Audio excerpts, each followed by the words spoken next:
following program is brought to you in living color. You are listening to The Liberal Grouch. People, all going somewhere, all with their own thoughts, their own ideas, all with their own personalities. Ever since I was a child, all I've ever wanted to be was a journalist, to write stories, to be on the radio, to be an observer of the human condition. Throughout my professional life, in radio, newspapers, and as a writer with the federal government, I've been true to the journalistic ethic of telling the truth, of being accurate, of trying to tell both sides of the story. But I've learned there are people who don't want their story told. In fact, they will do anything to keep you from telling their story.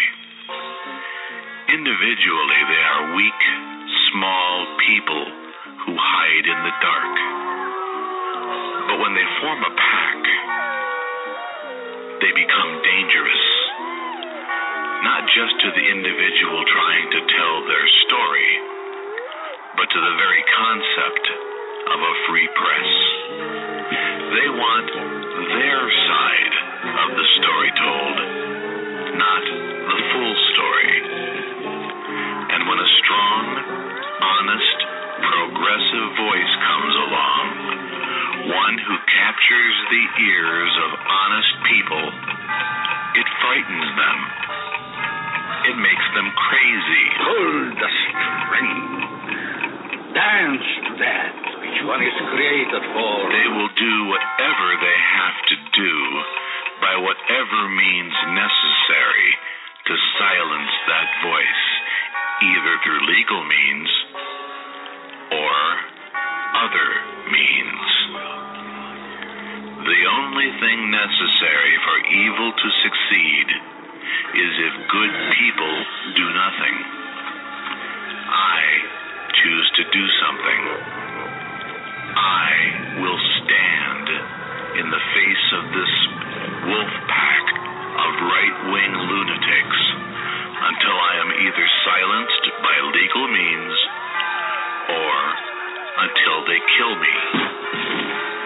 They will need to find either some way to throw me in jail for telling the truth, or else there will be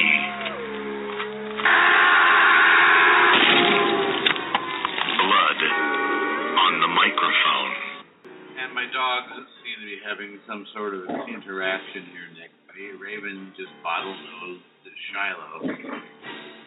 Maybe we can get a fight going here. All right, you two, knock it out. That'll be about enough of that. I'm Bill Schmalfeld. I'm the Liberal Grouch. Hooray, hooray. And we are live on the air on Blog Talk Radio on this 22nd day of June. And I'm getting messages as we sit here. Because it's a live show, you know, I just want to make sure that everything's all right. You know what I mean? You want to say? Okay. Well, anyway, this is the first live show I've done. Would you two please? I've got a dog battle. I mean, it's a play battle. We're not really fighting, but Shiloh, the Chinook, the brown one, the one that looks like a German Shepherd with a curly tail, she's trying to start something with the Border Collie, who's older and far more cantankerous than the Chinook. Come here, Raven. Is Shiloh bothering you? Should we tell her to stop it? Shiloh, stop bothering Raven. That's not nice. No, you can't have a muffin. No. Everybody lay down. Not you, the listener. I mean, well, if you want to lay down, go ahead. You, Shiloh, lay. That'll do. Very good. She's up on the couch, and Raven's down by my feet, and all is well with the world. is your problem? You're not going anywhere. You just came in, you idiot. See, she wants to wait till I start doing a live radio show, and then she starts annoying me. So here's what I think we're going to do. Let's run a promo while I hang this dog outside. What do you say? And then I might just hang the dog. If you enjoy this sort of old-timey, argle-bargle and foo-fa-ra, then somehow we just know you will enjoy our channel of old-time radio chills and thrills on Live 365 Internet Radio. 35 hours of Inner Sanctum Mystery. Lipton Tea and Lipton Soup present Inner Sanctum Mysteries.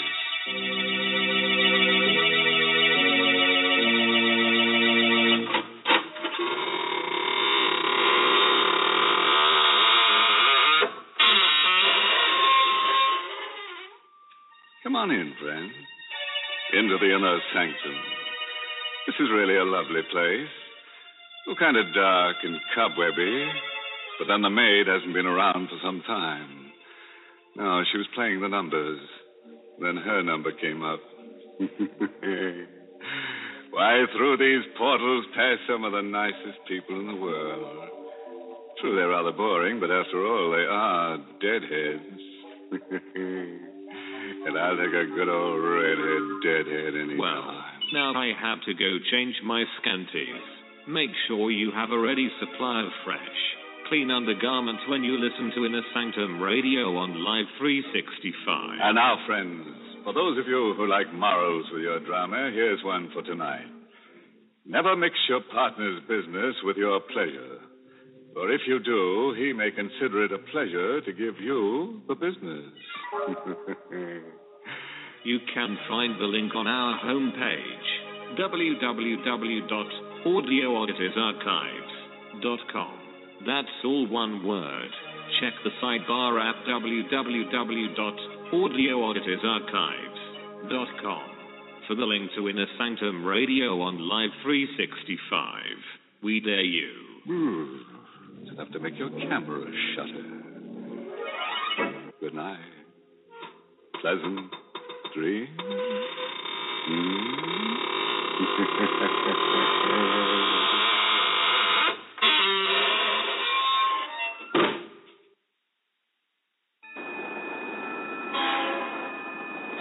People, all going somewhere, all with their own thoughts, their own ideas, all with their own personalities. All of them held in the sway of the liberal grouch. As I'm certain that's 100% true. Bill Schmalfeld here, and as I said, now that I've dispatched with one of the animals, things have calmed down here. In a minute, she'll bark, and that'll mean I have to get up and go back out to the porch and get her and bring her in. I am the sole dog wrangler here at the Schmalfeld Dog Ranch. See, there she goes. I don't know if you could hear that.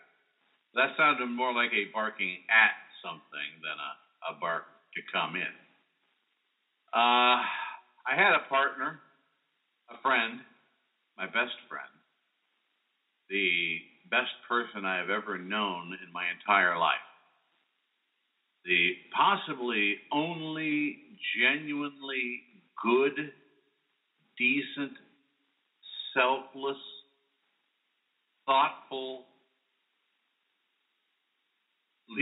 give you the last pork chop person I've ever known in my entire life.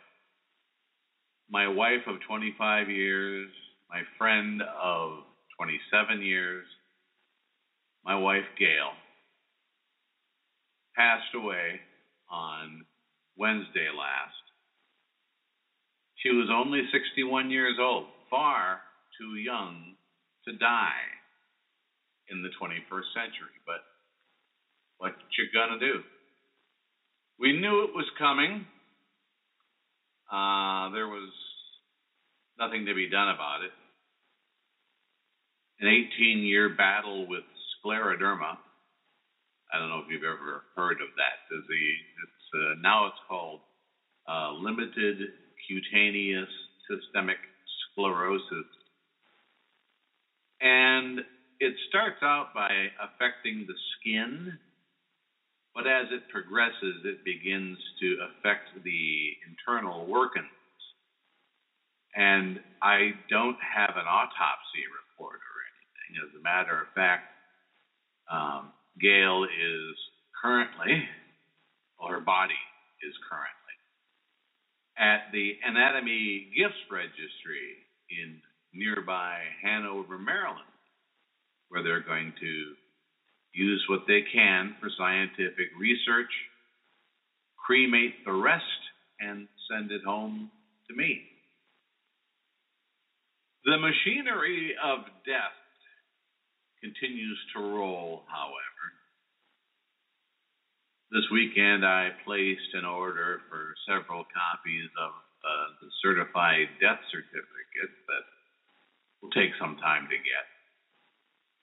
And this morning, I called the Social Security Administration to report her passing. You get a whole $225, And I was told that the earliest they could do a telephone interview with me would be August 15th. I'm not surprised. I used to work for the government. I know how that goes. It's a big delay, one delay after another. It's not like I'm in any real hurry. Once I receive the official death certificate, then I can get the insurance machine rolling. I had a policy on her through my employment, which continued into my retirement. And then I can move about with the rest of my life. The question is, what will the rest of my life be? How do I intend to spend the rest of my life? I know what will happen if I stay here. On Thursday, coming up, 25th, I am supposed to be in the Howard County Courthouse, the circuit court, where William John Joseph Hoge III of Westminster, Maryland, is trying yet again to get a peace order against me. And I'm wondering, is it worth the time and effort to deny him that? He wants this peace order more than he wants his next breath. And what kind of Christian would I be if I didn't give it to him?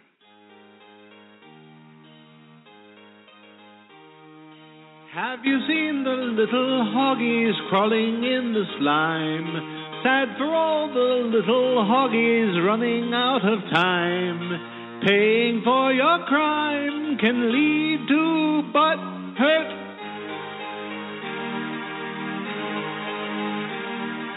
Have you seen the daddy hoggy in his nice bow ties?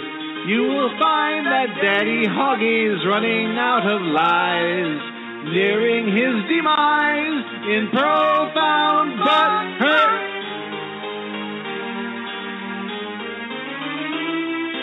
In their styes with all their shucking, they don't care what goes on around. With their lies, you see them sucking what they got so damn good fucking.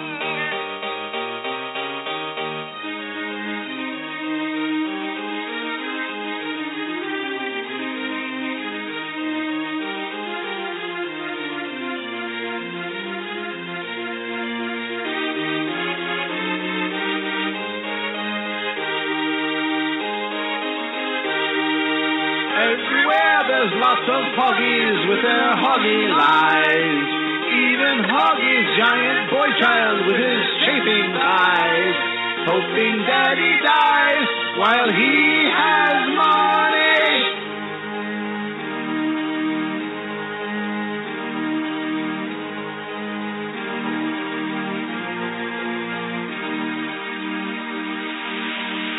One more time.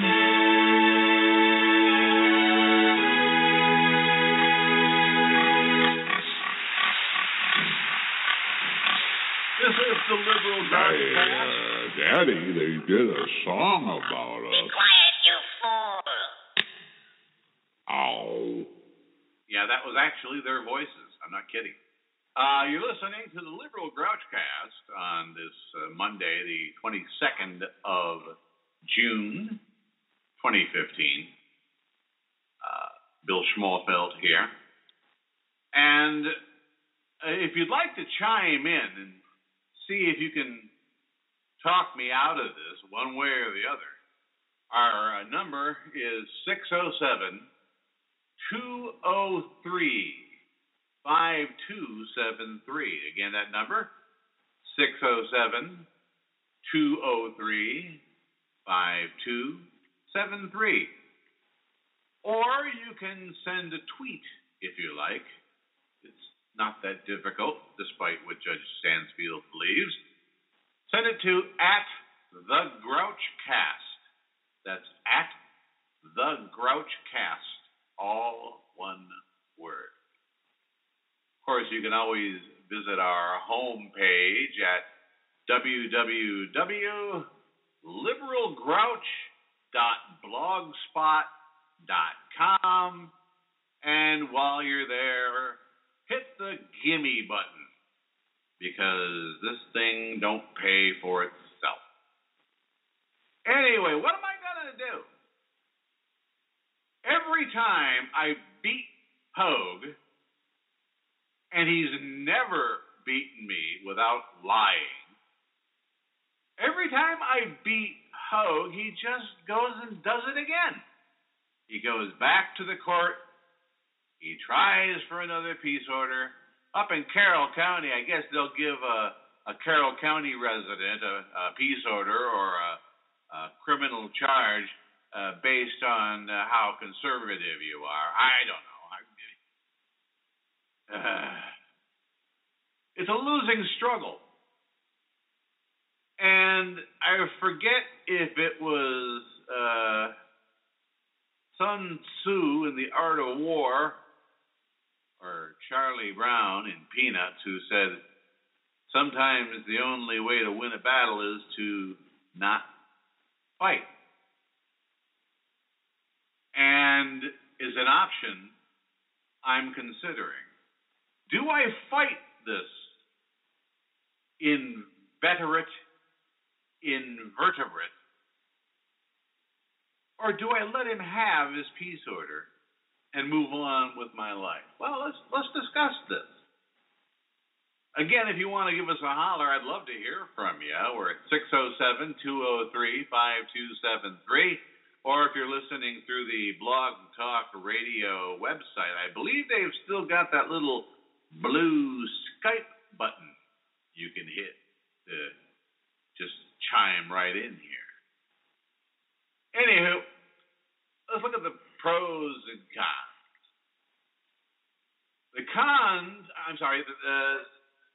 The cops, police that is, are not going to kick down my door where I'm moving to if Hoge gets another peace order. Hell, some of the cops there are my friends. So's the chief. So's the sheriff. I was a well-known media figure in this town.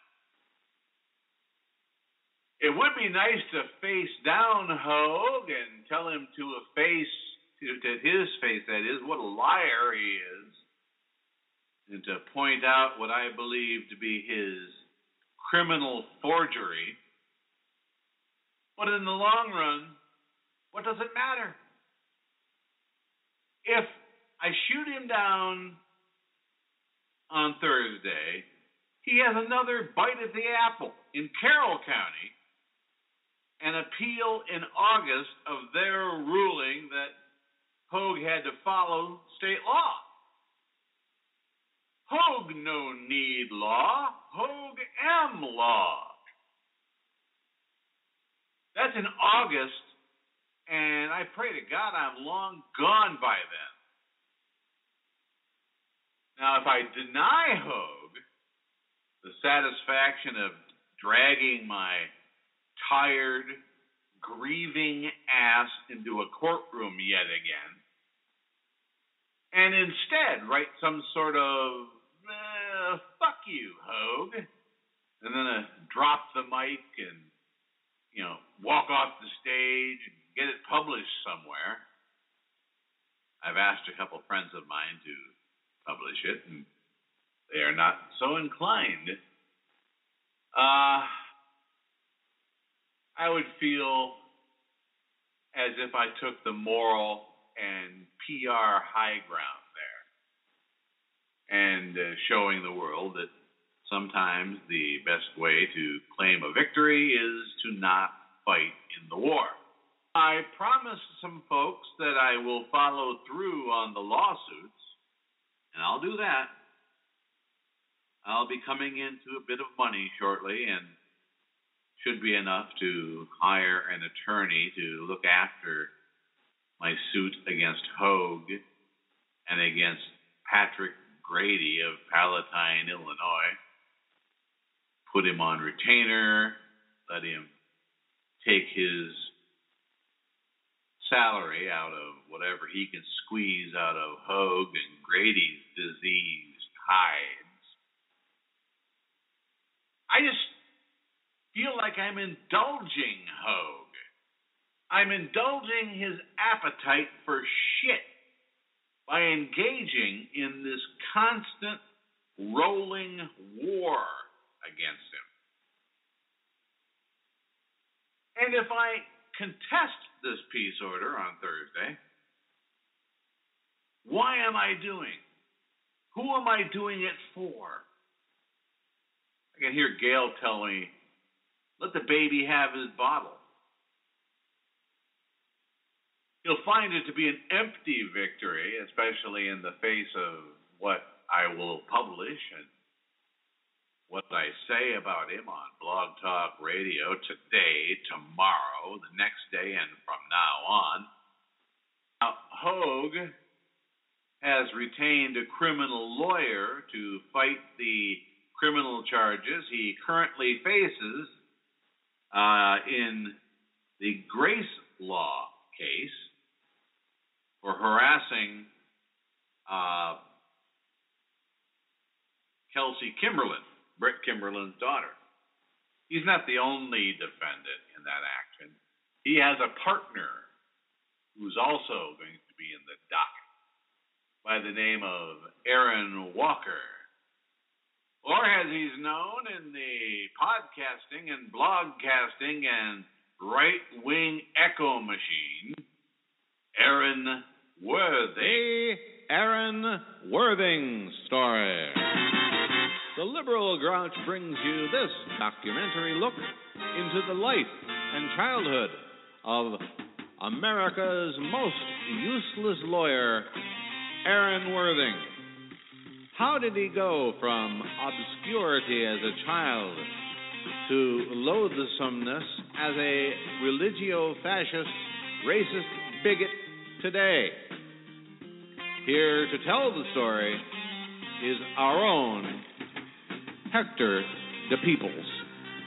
Raising Aaron Walker, Worthing, was not an easy task for his parents, Aaron and Aaronetta Worthing. Former next-door neighbor, Brutus Ragdish, smiled as he recalled some of the antics of the young Worthing lad. Those were the days. I remember back in the, when was that again? The mid-60s or something? Everything kind of runs together now. It's hard to pin things down to specific dates. But I do recall when we lived next door to the Worthings, and I'd just sit in my backyard and watch through the chain link fence that the state said the Worthings had to put around their property to keep their boy in. And they had a dog at the time. It was a small, sort of pit bull mix, pit bull and Chihuahua. And that boy Aaron would come out and just poke his finger in that dog's eye every morning. At first, the dog would just kind of, yike and kind of scurry away. And then when the dog saw young Aaron coming out in the morning, he'd just run and hide. Aaron wasn't the sharpest lad, and he thought that the dog was just disappearing on account of his not being there where he was supposed to be. But eventually, it dawned on him that the dog was actively hiding from him, so he found the dog's hiding place underneath the porch, crawled under there, dragged the dog out, sat him down in front of him, and started poking him in the eye again. Over and over and over. Poked that poor little dog in the eye till the dog couldn't stand it anymore and bit him. I mean, he bit him real good, too. Took out a chunk of his face, as I recall. And Aaron went running up the steps, and I could hear him inside the house screaming that it was his pet, and it was his First Amendment right to do whatever he wanted to that dog, and that dog did not have the right to bite him, and that his mom and daddy ought to do something about it, and I'm damned if the daddy didn't come outside with a shotgun and scatter that poor little puppy all over the front yard. I don't think they raised the boy right. It's part of the problem. Never was quick on the uptake, though. Oh, the times I could get him to come over to the chain link fence and ask him if he'd ever seen a worm crawl through a chain link fence, and he'd get his face real close, and I'd lower my zipper, and he never caught on. Okay, when are we going to start recording?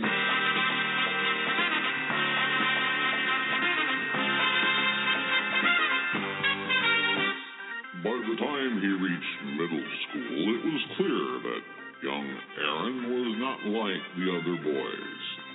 In addition to his other defects, Aaron was unable to use his right hand since he was never quite able to grasp the concept, stove hot, don't touch. According to emergency room records, young Aaron was a patient in their treatment facility 27 times between the ages of 3 and 14. Dr. Anderson Sykes was a young ER resident at the time. Well, the first time it happens, you think it's probably just an accident. But then when it starts happening over and over again, you start to suspect child abuse. I think it was like the 6th time they brought in young Aaron within the span of 3 months that we finally had the child welfare people investigate the living conditions at the Worthing residence.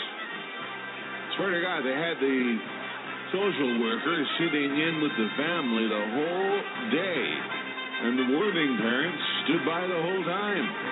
And Mrs. Worthing was making a skillet full of hamburger helper or something, and young Aaron, he just kept walking up to the stove, and before he'd get there, his mama would say, "Aaron, stove hot, don't touch." And he'd look back at her and give her this defiant glance like, "I ain't gonna bother me this time."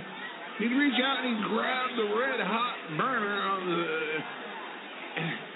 We thought about taking the boy out of the home then, but the parents were not at fault per se, but they did suggest, social workers I should say, did suggest that they come up with some way to keep Aaron out of the kitchen, which I guess they finally did by shipping him off to the state home for dull boys.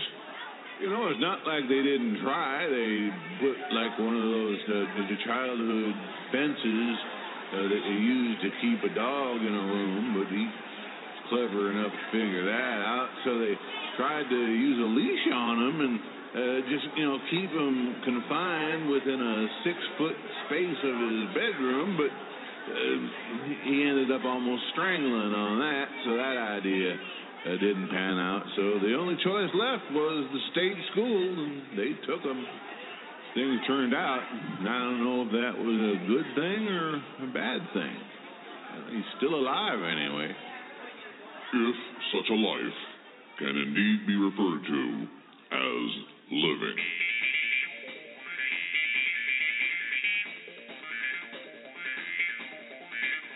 On his 14th birthday, his parents told young Aaron that they were taking him to a birthday party at a local ice cream parlor. But there would be no ice cream for young Aaron that night, as the trip would not be the short drive to an ice cream parlor, but the long drive to the Manassas School for Dull Boys, now known as the Manassas School for Boys with nowhere to go but up.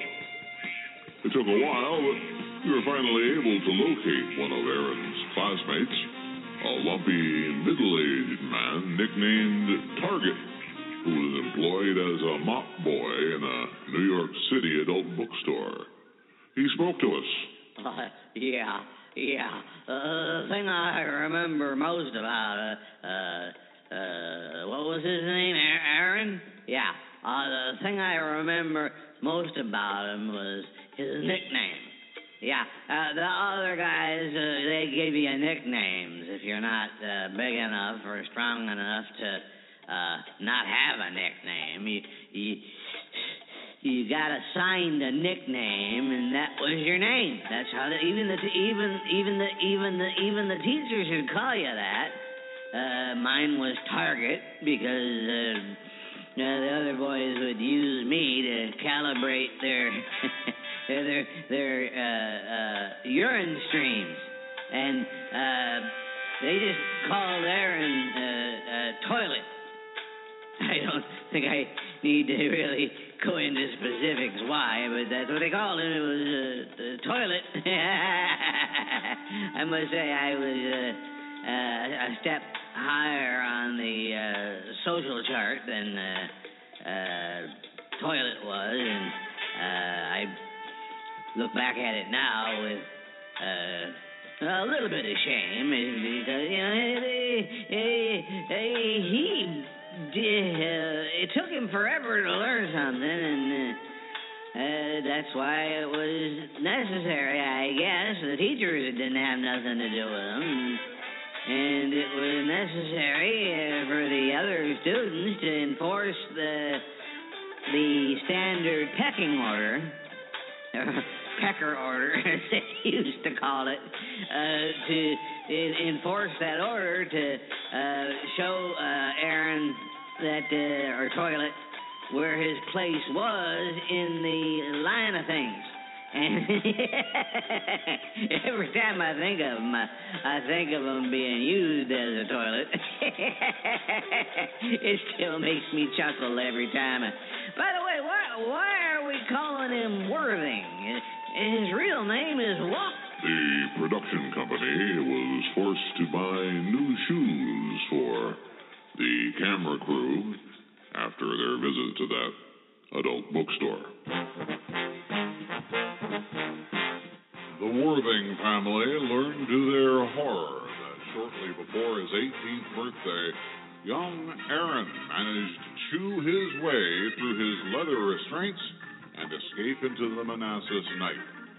He apparently tried to find his own way home, and it was only after receiving a phone call from a gas station owner that they learned that young Aaron had found his way to the town's center, claiming he was a fireman, a spaceman, and a cowboy.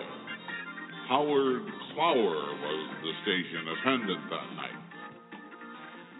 Back then, we had one of them grocery stores across the street from the gas station, and it had them little mechanical rides for the kids on them. And you drop in a quarter and you ride for a little while. One of them was a pony, and one was like a little rocket ship, and another was like a fire truck. And I don't know where he got all the quarters, but this little boy he wasn't a little boy. He seemed like a little boy, but I guess he was a full-grown man. He was going from one of them machines to the other and riding them for as long as they would allow him to ride for the quarter, and then he'd move on to the horse, and then to the fire truck, and then back to the rocket ship, and giggling like a little girl. I never saw a person having so much fun. So the station owner, he crossed the street and asked the young man what he was up to, and he told him he was a spaceman and a cowboy and a fireman. It didn't take much to figure out that he had escaped from the school of the dull for dull boys.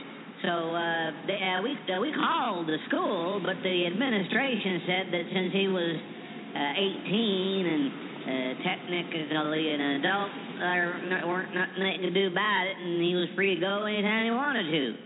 So we just learned his real name and called his parents and let him sleep in the garage until about a week later when his mom and papa showed up for him. But this was the beginning of bigger and better things for young Aaron.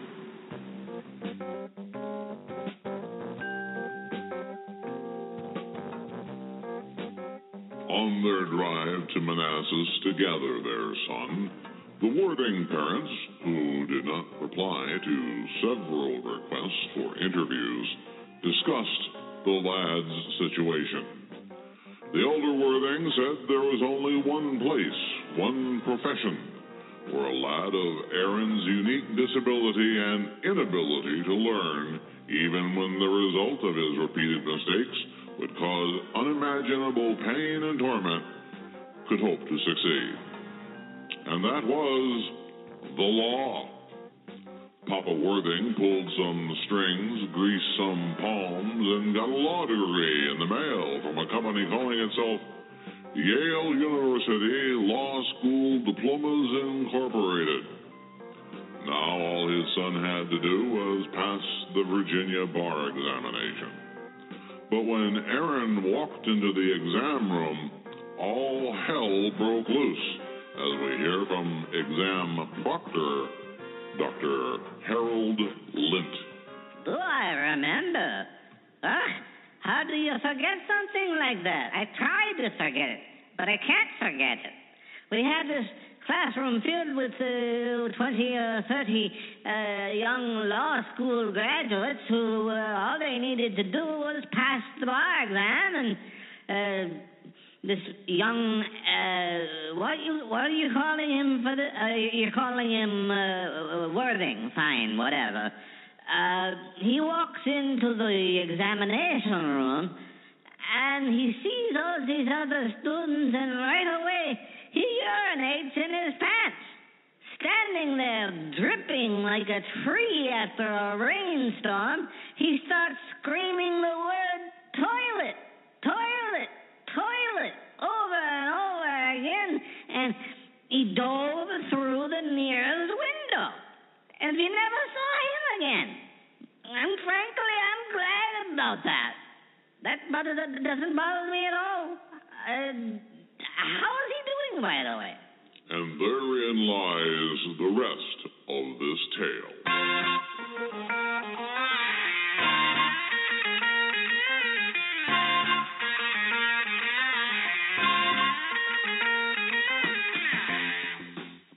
Papa Worthing was not a man to be denied something he wanted. More palms were greased, more chips were cashed in, and the state legislature passed a one-time only exemption allowing young Aaron to take the bar exam in his bedroom, using his computer with an actual lawyer sitting by his side to give him the answers. Even with this assistance, young Aaron barely passed the examination by the skin of his teeth. The elder Walker found his son a job as far away from a real courthouse as possible as a compliance attorney with a nearby home health care corporation. He purchased a fine mail-order bride, bypassing the readily available bride factory in the former Soviet republics, and choosing a plump, well-fed, compliant girl from the Philippines to be Aaron's life partner. If Aaron should someday have sex with his wife, they may, in fact, produce grandchildren. But one thing would stand in Aaron's way, something his father couldn't pay his way out of. There is not enough money in the world to take religious bigotry from the heart of a religious bigot. Now unemployed, Aaron endangers his entire neighborhood, the entire city, by daring Islamic extremists to declare him fatwa worthy. And at long last, this boy who poked his dog in the eye until it mauled him, this boy who lost the use of one hand from touching the hot stove over and over and over when Mommy said no, this man who seems incredibly and absolutely incapable of learning a lesson or holding a job, he may have finally succeeded.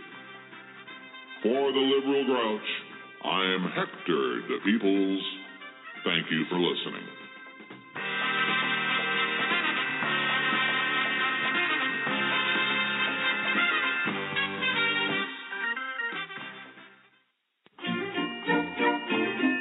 If you want to stay up to date on what's going on with the Liberal Grouch, visit the home website for this program, www.liberalgrouch.blogspot.com.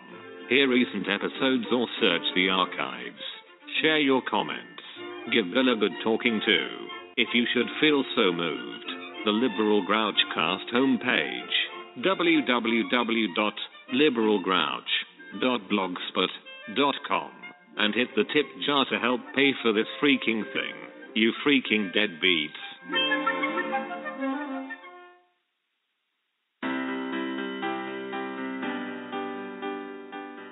Throughout America today, there are men who, sad to say, are not really men. Through no fault of their own, they were born without a vital body part that helps a boy become a man. Oh, sure, we're not saying that it takes a certain chemical in the bloodstream to make a person a mature adult male. There are people, brave people, who are as manly as can be, even though they don't have a drop of testosterone in their blood. But far too often, especially among men in the Republican Party or those who cling to right-wing views, we find people who are technically adults but are still quivering, cowardly little boys who cling to their mommy's apron strings. People who send taunting, angry tweets to people and then demand that your account be suspended if you respond. People like an adult male in his 60s living in Westminster, Maryland, who uses the courts the way a boxer would use his fists.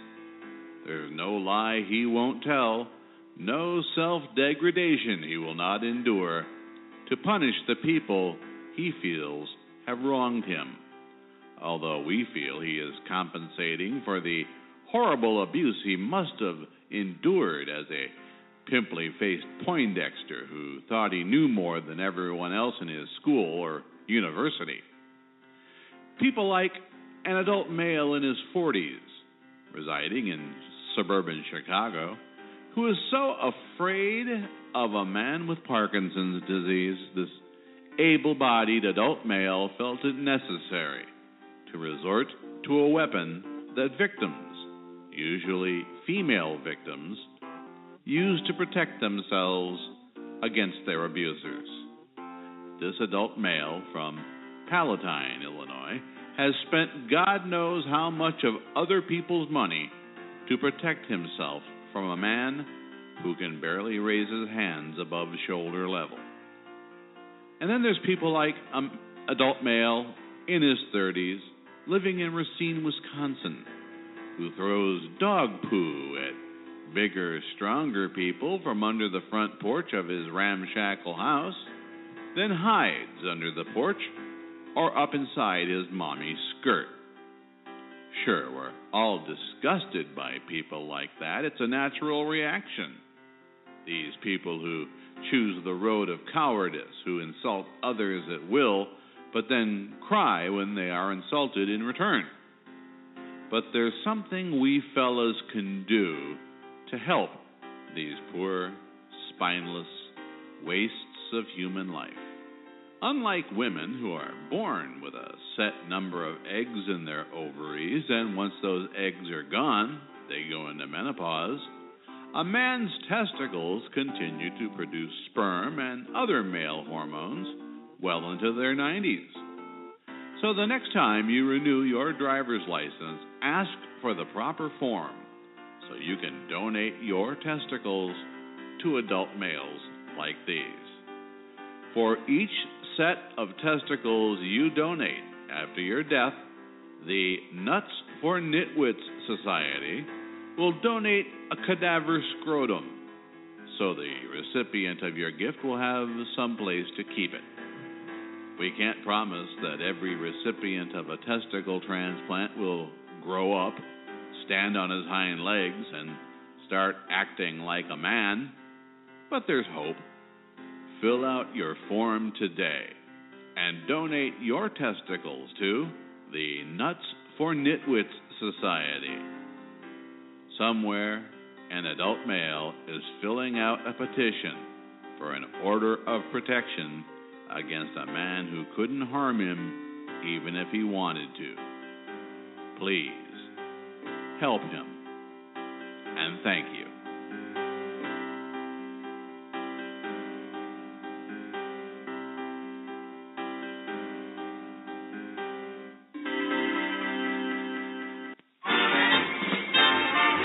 Depending on your point of view, Bill Schmalfeld's comedy is either hilarious, mildly amusing, somewhat offensive, or worthy of an eternity in hell. We leave that up to you. However, whether you want them to have and to hold, or just want to have some really shiny coffee coasters, you can get all of Bill's CDs and MP3 downloads on iTunes, Amazon, and Google Play. Show your good taste or your tolerance for possibly criminally offensive trash by getting your own copy of the comedy, such as it is, of Bill Schmalfeld, now at popular prices.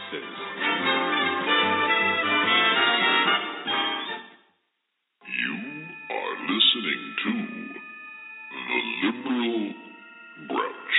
He eats little boys. Bobby ducktails and big fat snails. You do know that was never proven in court, right? I can hear the lick spittles now. He admits that he eats little boys. Did you hear him? He said it on his radio show. Actually, that was Bela Lugosi, but... I'm Bill Schmalfeld, the Liberal Grouch. It is, about 13 minutes after 2 o'clock on this Monday, June 22nd, 2015. And I've been debating with myself as to whether or not I want to even bother going to the courthouse on June 25th to keep WJJ Hoge from getting another peace order against me. You know, the moment he's denied, he'll file another one. And when he's denied that, he'll file another one. And when he's denied that, he'll find another one. So frankly, I don't care. I've already given blood, sweat, and treasure in my fight against him and his allies. I think I've proven my manhood here. I do intend to shame him. I intend to rip him a brand new asshole. But I'm going to do what's good for me. If things weren't different, I should say if things were different, if it weren't less than a week from the death of my soulmate, if I wasn't feeling compelled to move out of the state of Maryland, if I were going to stay here, it might make sense to fight him. But right now, if I had to make the decision right now, I'm not giving him what he wants. I'm done jumping through hoops for that diseased cocksucker. Hoge snaps his fingers and gets donations. No one gives me a dime. Hoge writes a sappy blog post about his beloved Connie and gets hundreds of sycophantic comments. My blog gets no comments, and the only notice online on BreitbartUnmasked.com, 2 comments. Well, what you gonna do? I figure it's because I'm evil. Yeah, that's it. I'm evil. In other news, the NRA has elected an actual 55-gallon drum. Now, I don't know why that was playing when I wanted this to play.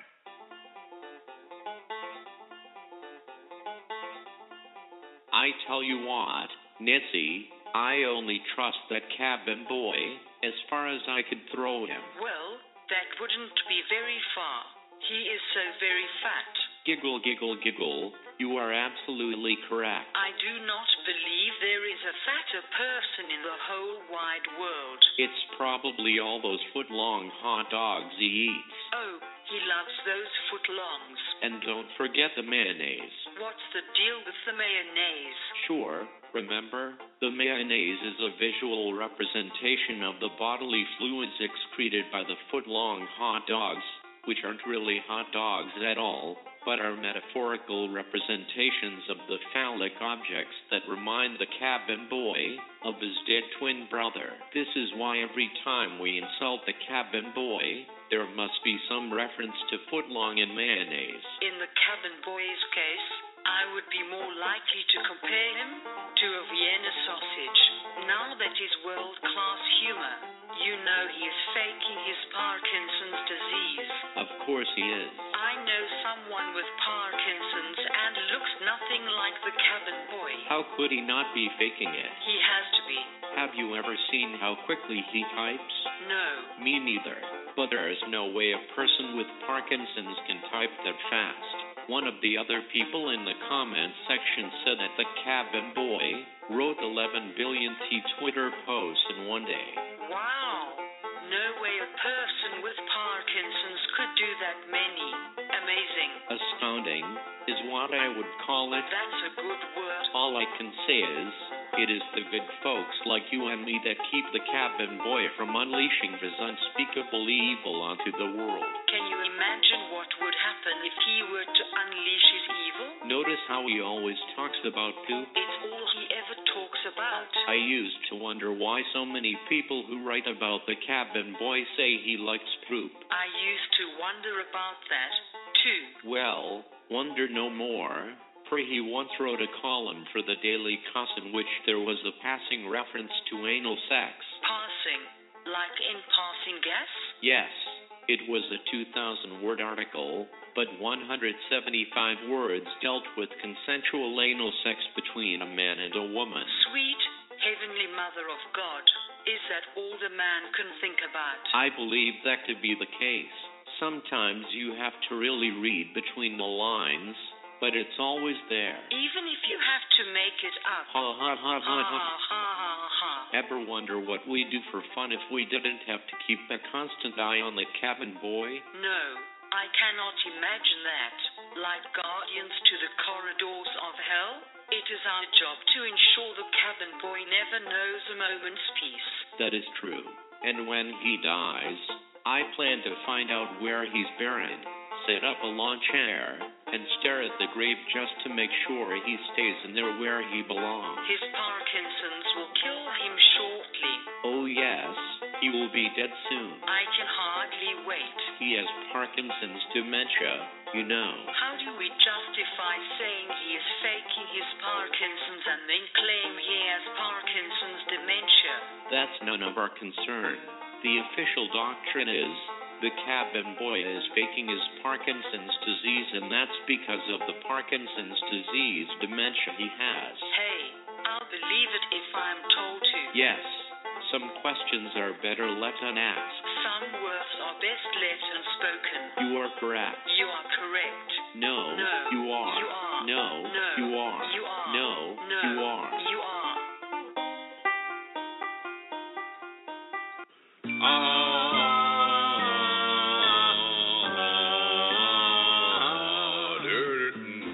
Crendler or Grady, you can't make up your mind which one you are. I'd like to wake up and find Crendler or Grady, fear defines what you are. I own you, I own you, I own you, I own you. Crendler or Grady, you're not very smart. You craven coward, you've made it in art. Crendler or Grady, fool, whichever you are. I own you, I own you, I own you. You write like a moron, and I'm being kind. There's no use in fighting. What's yours will be mine. Crendler or Grady, I'll see you in court. Won't strip you naked, I'll leave you some short.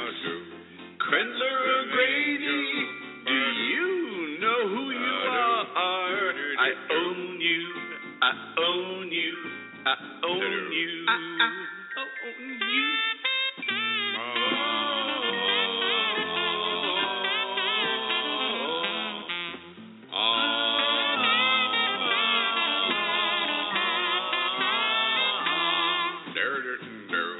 Crendler or Grady, yes, soon you will be mine. Thought you were clever, you're out of your mind. Crendler or Grady, fear defines who you are. I own you, I own you, I own you.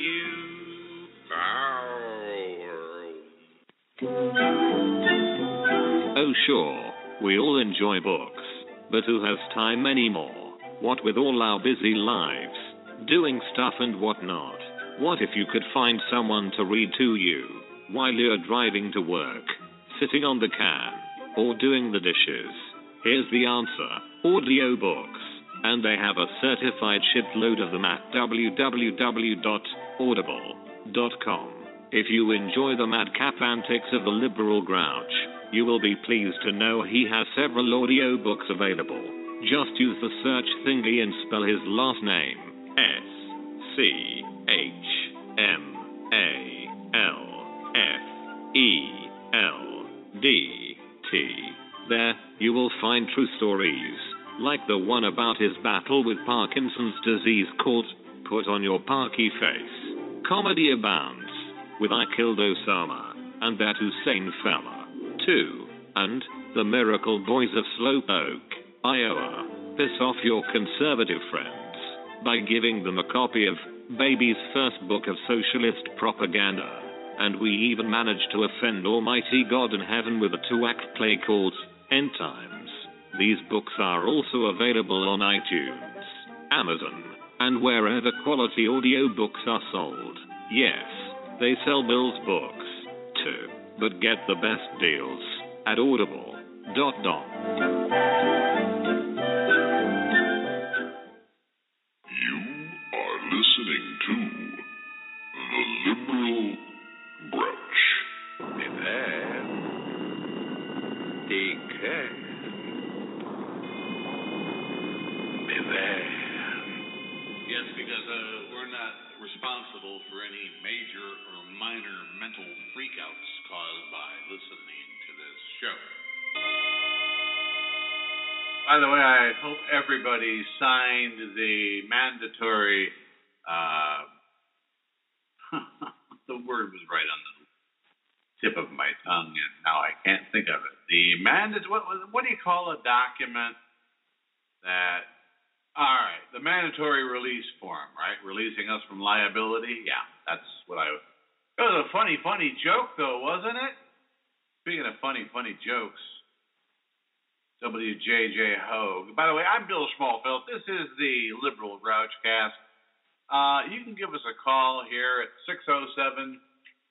607-203-5273, or you can shoot us a tweet at Twitter, and the Twitter coordinates are at the Grouchcast, all one word, at the Grouchcast. See how easy I make it for you? Now, there are things I need to consider before I decide what to do. I got to do the old, like, on this hand, but on the other hand, but on the other hand. You know, like Tevye in Fiddler on the Roof. What if I discover there is no other hand? Huh? Well, I've got time to think about it. And there are other things going on. For instance, the murderous nitwit down in Charleston, South Carolina, and the right wing's rush to apologize for him. Oh, it wasn't racist. There is no racism. Sandy Hook didn't stop me. Gabrielle Giffords didn't stop me. What makes you think anything can stop me?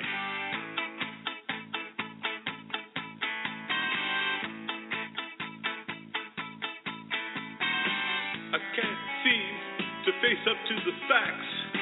I cannot tolerate the gaze of blacks. I can't sleep 'cause my head is on fire. I'm dressed up in my combat attire. Right-wing killer, what's to say? Far better. Run away. Oh, right-wing killer, black or gay, far better. Run away. Oh,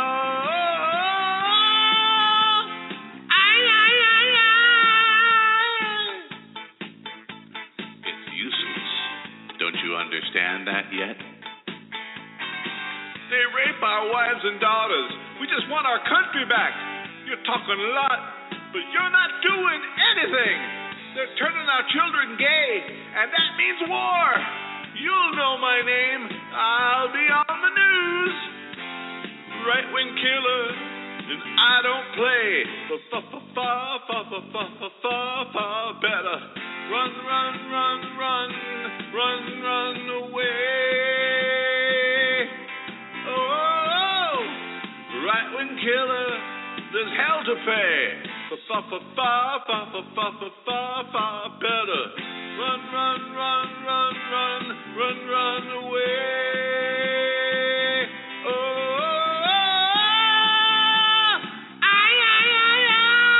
it is not your fault that you're black. You made the choice to be gay.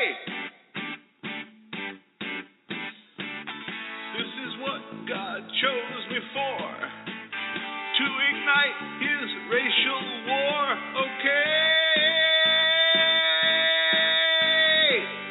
Yeah.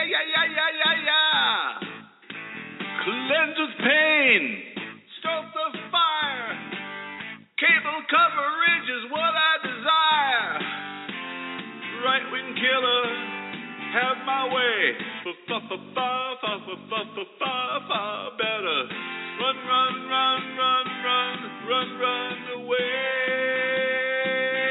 Oh, right-wing killer, here to stay. Far better. Run, run, run, run, run, run, run away. Oh.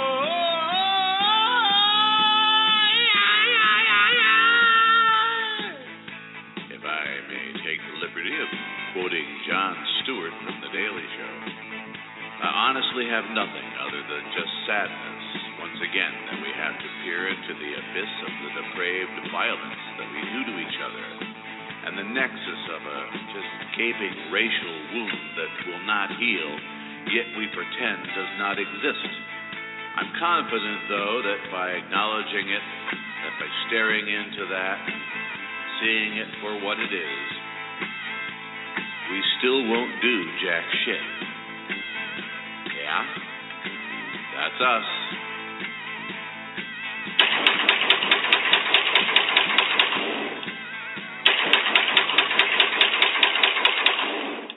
And besides, it's like the conservative punditry tells us, racism is over.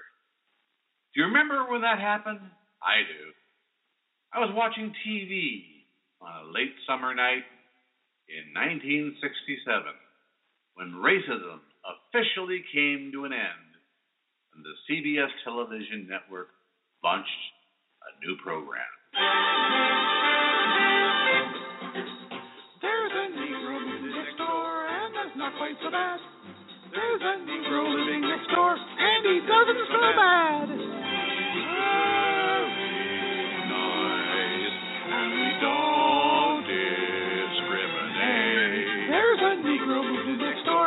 Not much we can do. Just a Negro living next door, not a Muslim or Jew. We even have it in our house. There's a Negro next door to us, and how? The Negro Next Door. Starring Hugh Bolton as Paul Smith, Barbara Battingsley as Mrs. Smith, and Luther Washington as The Negro Next Door.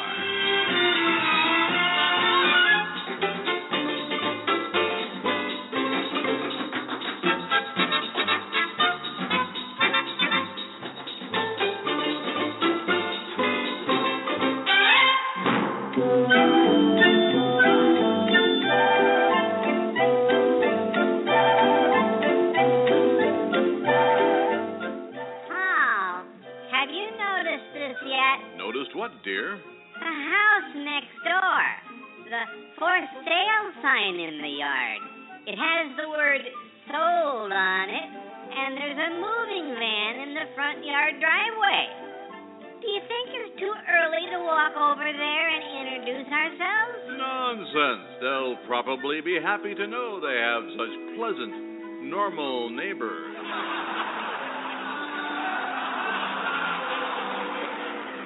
I'll invite them to the cookout this weekend. Oh, you're smart as usual, Paul. Boy, I hope he plays tennis.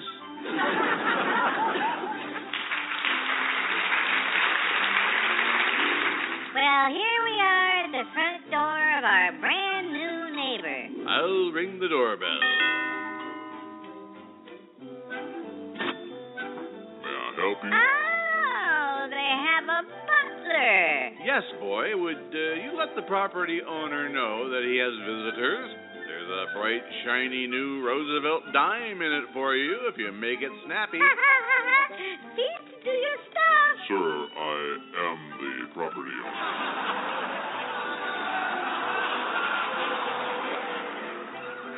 Oh. Well, my mistake. Hello? Hello? We're your new neighbors, Mr. and Mrs. Paul Smith. You could afford a nice house like this in a nice suburban neighborhood. Good for you. Yes, thank you. I'm Chief of Neurosurgery at the University of Maryland Medical Center. Golly, I didn't know there were any What my wife meant to say is, you have the advantage of us. Yes, I am Dr. Filbert Jackson. Dr. Jackson. Mind if I call you Filbert? No, not yet. I don't think so. Well then, Dr. Jackson. Dr. Jackson. Welcome to our lovely neighborhood. Are any of your brothers and sisters or friends or anyone you know also looking to purchase property in this neck of the woods? Oh, the real estate agent. Oh, honey, stop lying. She lies all the time. I'm the assistant manager at the Shafter Shoe Shop. And you're able to afford such a nice home in a nice neighborhood. Suburban, Well, it's not always easy. Never mind that, honey. Say, there, Dr. Jefferson? Jackson. Dr. Jackson, I'm sorry. We're going to have a cookout this weekend. Why don't you come over? We were planning on grilled tri-tips, but I think I can get some chicken at the shop you saved by then. And the watermelon, honey. Haha, don't forget how much these people love their watermelon.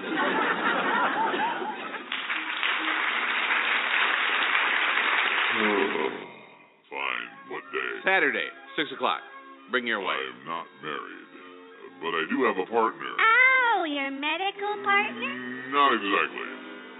Louis, come out and meet the neighbors. Hello, I am Louis, and may I say, I love your earrings.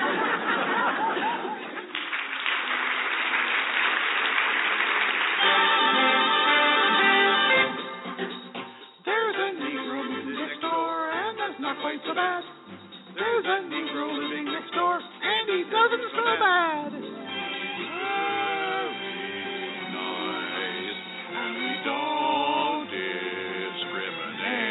There's a Negro moving next door. There's not much we can do. Just a Negro living next door, not a Muslim or Jew. We even had it in our house. There's a Negro next door to us, and how? The Negro Next Door is a Desi Lou production. And the Liberal Grouch is a Liberal Grouch production. I'm Bill Schmalfelt. Thanks for joining us today. I've got much to mull over. Am I going to challenge W.J.J. Hoge's latest appeal against the district court's refusal to give him an unwarranted peace order? The man's not afraid of me. I can't do anything to him. He lied in his motion saying that I'm still harassing him. I'm doing nothing of the sort.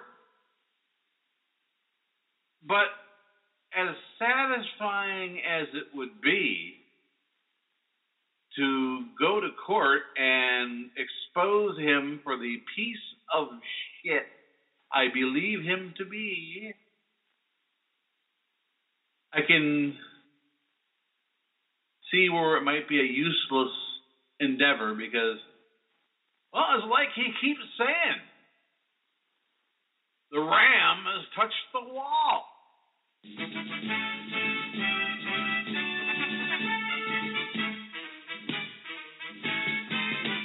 ram has touched the wall. That was the old-time Roman battle call. And what that meant was that you must surrender your weapon tender, and Caesar would let you live. But all that matters, the ram that batters, once it touches your walls, he won't forgive. The ram has touched the wall. And in the old days that meant towns would fall. But nowadays some guy who thinks he's Caesar, this wheezing geezer, who thinks he's smarter than all, up to his neck in shit, he don't know when to quit. The ram has touched the wall. The ram has touched the wall.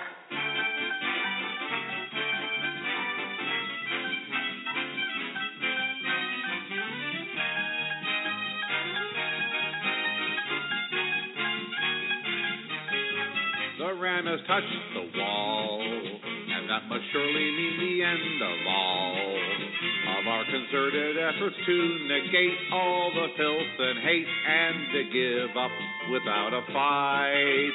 Yet every pervert will feel the butt hurt when they see I've got them dead to rights. The ram has touched the wall, but this specific ram, he's got no balls. And all that he can do is sit and mumble and break and crumble, 'cause he's behind the 8 ball. He may not know it yet, but he will soon regret. The ram has touched the wall. The ram has touched the wall, but it is not the wall he thought would fall. This chowderhead who causes agitation through defamation, I'll see him soon here in court. This naughty whiner, a palatiner, better hope that I'm the forgiving sort. The ram has touched the wall. It turned out not to be a ram at all. Who would have guessed that stupid right-wing creeps would show up with sheep? In fact, the ram was a lamb, and you should hear them cry. Now that we've caught the lie, oh, the wall has touched the lamb, poor little sheepy. The wall, the wall, the wall, the wall, the wall has crushed the lamb.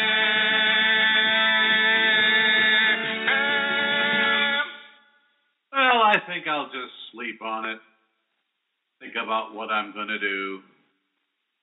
And I'll let you know on tomorrow's show. We'll be back live 1 o'clock every weekday from now on here on Blog Talk Radio. Thanks for joining us.